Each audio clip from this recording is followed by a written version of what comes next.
At 6:47 a.m. on a Tuesday that would change everything, I was lying flat on my back in a crawl space that smelled like mouse droppings and years of broken promises, trying to figure out why the CEO's $15,000 climate control system was howling like a jet engine ready to die.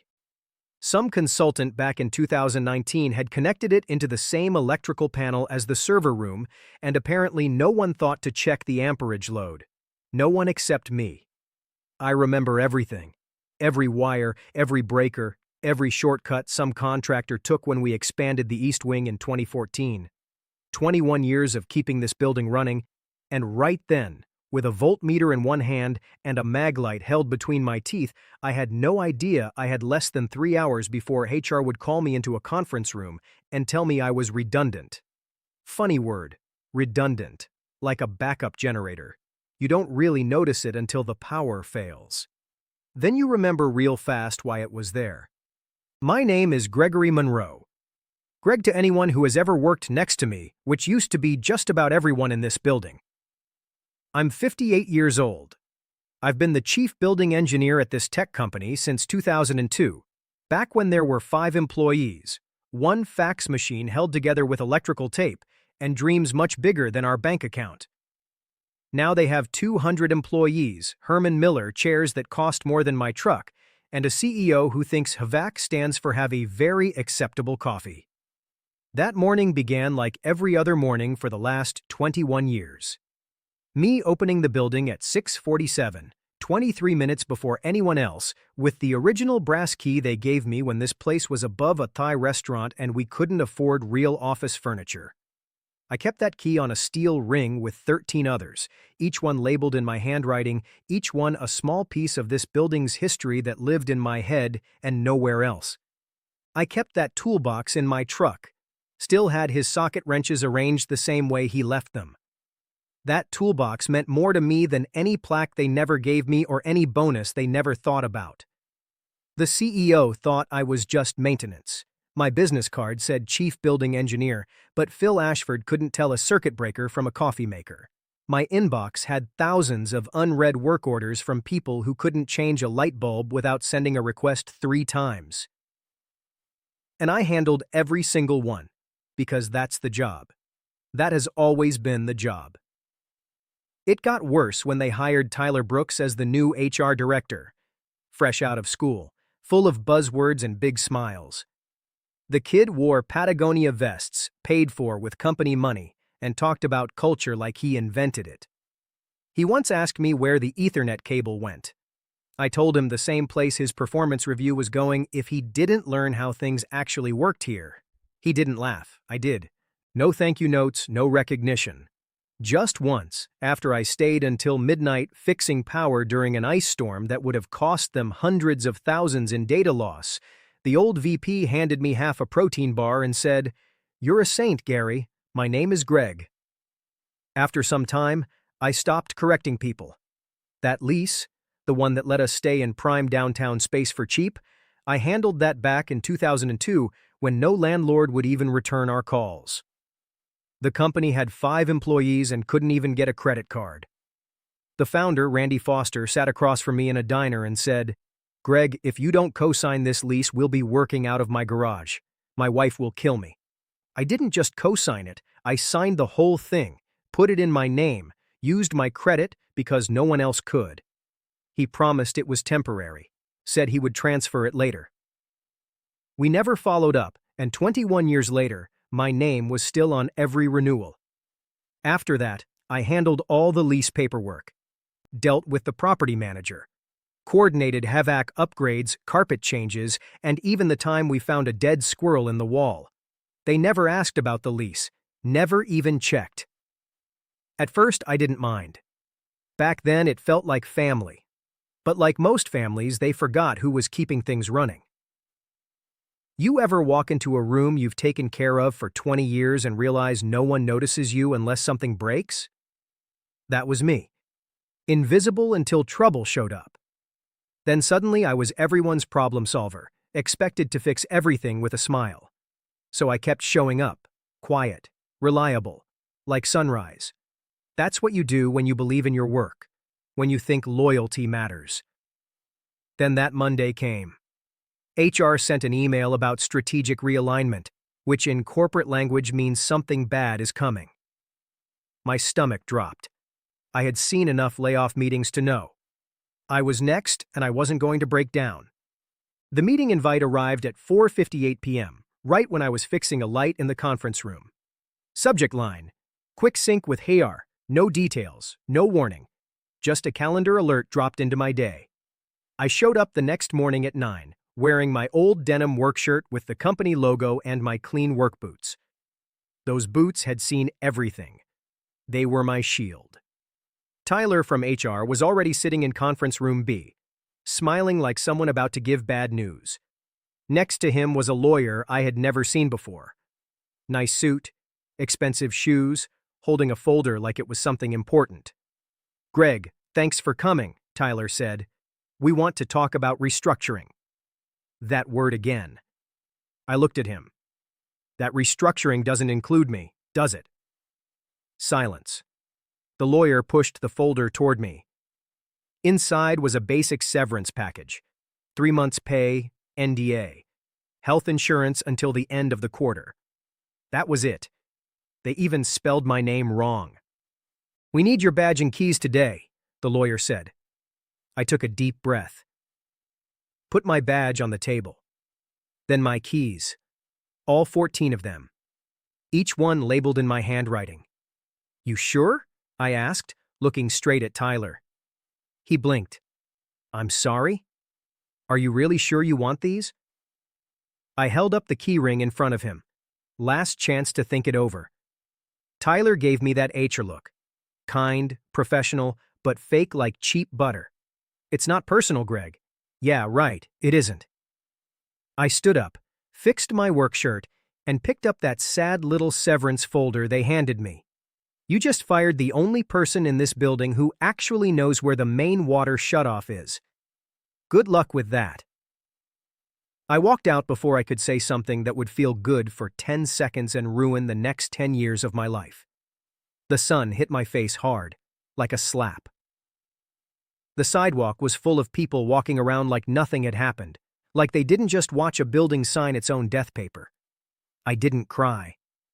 Not after 21 years of fixing their problems, calming down their panicked interns, and keeping their important servers cool.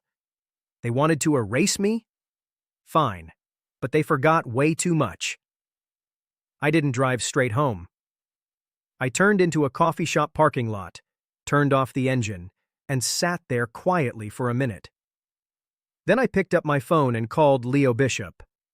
Leo was my neighbor's kid. Used to cut my grass for $20 and a glass of cold lemonade. Now he's a real estate lawyer with a Bluetooth headset always on his ear and a nervous habit when anyone says the word arbitration. He picked up quick, second ring. "Greg, everything okay?" "No," I said, "but it's about to get better. You remember that lease we made back in 2002? There was a short pause, then a low whistle. "Oh, that lease. Yeah. Do they know?" I smiled for the first time that day. Not a kind smile, a dangerous one. They just asked for the keys. So I think it's time I give them everything they asked for. My house smelled like WD-40 and old Clint Eastwood movies. That's how I keep myself sane. I dropped my bag by the door, kicked off my boots, and walked straight to the garage where I kept the important stuff. Not in a file cabinet. In my father's old Craftsman toolbox, red metal, beat up from 1952.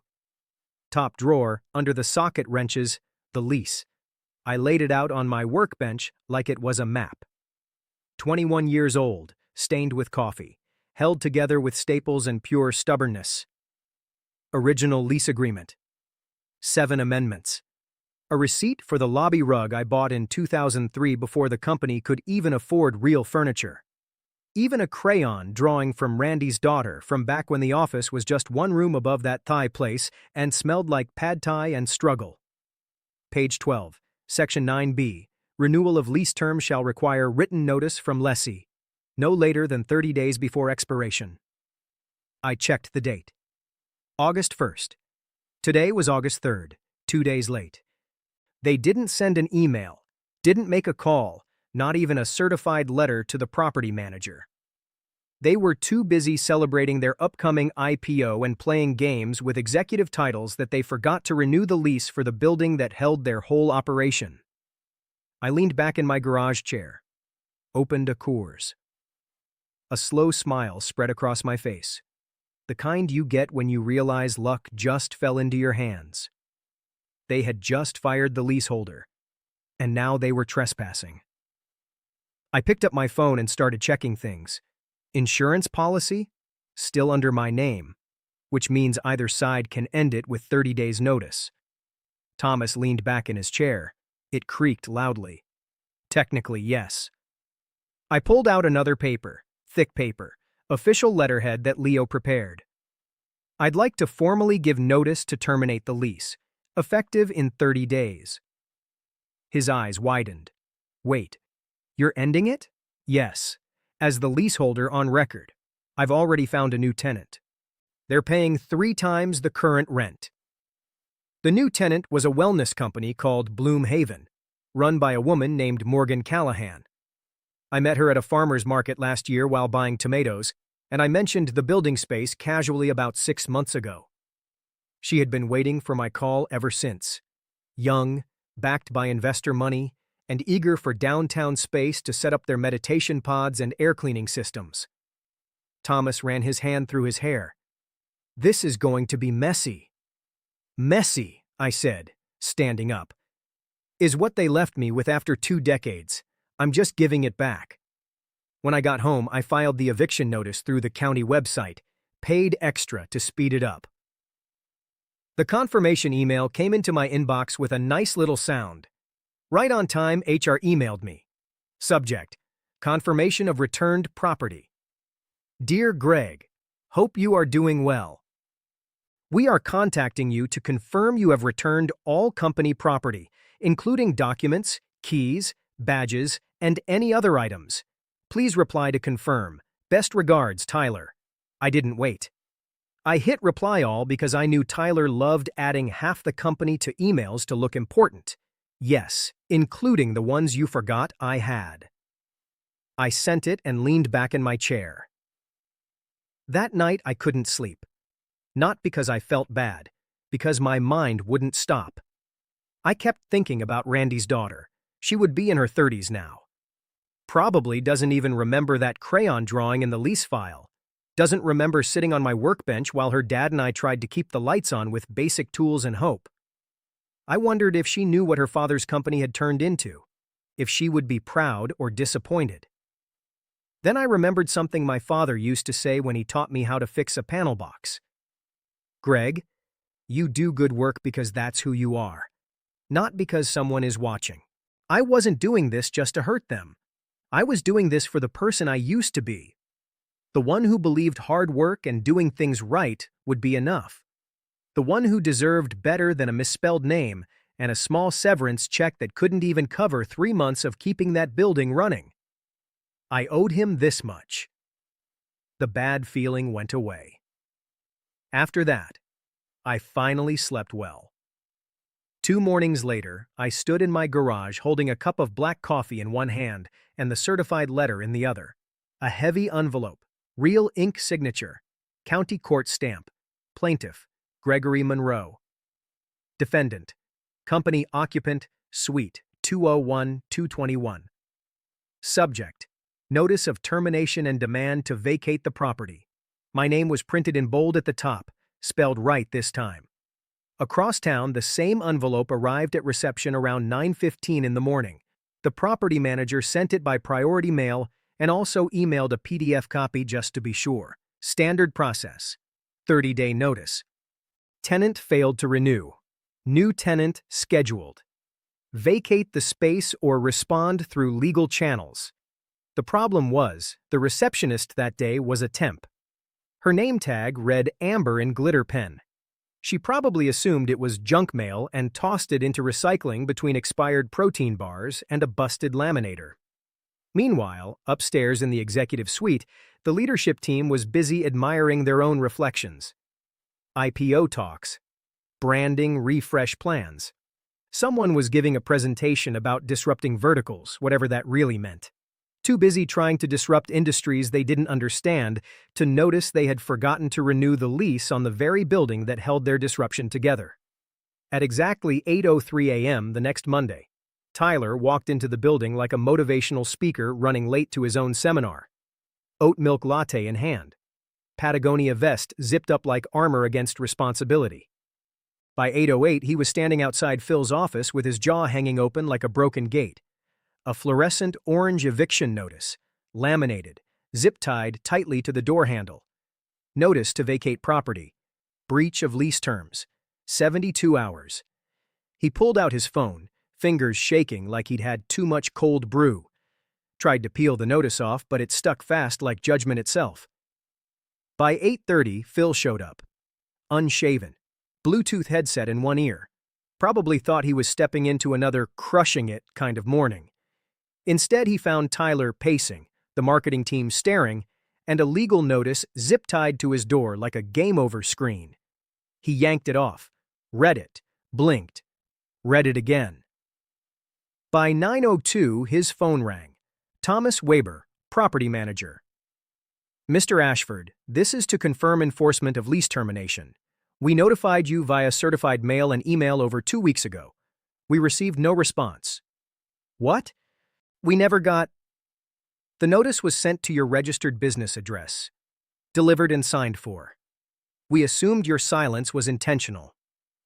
By 10:20, someone finally figured out who the plaintiff was. Tyler opened his laptop, pulled up the scanned court documents. There it was, clear as daylight. Plaintiff. Gregory Monroe. Wait, Greg? Our Greg? Walt Kruger from Facilities, one of the good ones, nodded from the break room doorway. Told you something felt off. The call came at 7:42 p.m. I was organizing socket wrenches in my dad's toolbox because a man needs orders somewhere in this world. The screen lit up with a name I hadn't seen since the Christmas party, where he forgot mine. Ashford, Philip, CEO. I let it ring twice, 3 times. Picked up on the 4th. Monroe speaking. He didn't waste time. What the hell is going on? You can't do this. I put him on speaker, poured myself 2 fingers of whiskey, and leaned against my workbench like I was settling in for my favorite ball game. I absolutely can. And I did. Read your lease. You're evicting an entire company. Do you have any idea what this looks like? The board's losing it. We've got press everywhere. Our investors... I cut him off. Phil, let me stop you right there. You fired the person who held the keys. All of them. Building, legal, operational. You didn't even ask who signed the lease. We assumed. That's the issue. You assumed. About everything. About me. About what I was worth. About what would happen if you threw me away like a used air filter. Silence on the other end. Heavy breathing. You blindsided us, he finally said. No, I responded to being blindsided. The difference is, I came prepared. This doesn't just come back on you. The board is going to... They'll do what they always do. Protect themselves. Maybe throw you under the bus if they're hungry enough, but they won't call me because I have the paperwork and Bloomhaven already wired the first 2 months' rent. That shut him up. Just to be clear, I continued, I didn't sell the company out.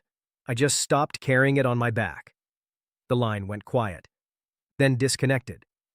By Friday morning, the company was in full panic mode, throwing money at every commercial landlord within 10 miles. Too little, too late. Monday morning hit like a falling piano. Down on 6th Street, they were loading Herman Miller chairs and half-empty Keurig pods into a rented U-Haul with one broken taillight. Tyler wore sunglasses the size of dinner plates. Someone had taped printer paper to the truck. Strategic relocation. Then came the moment.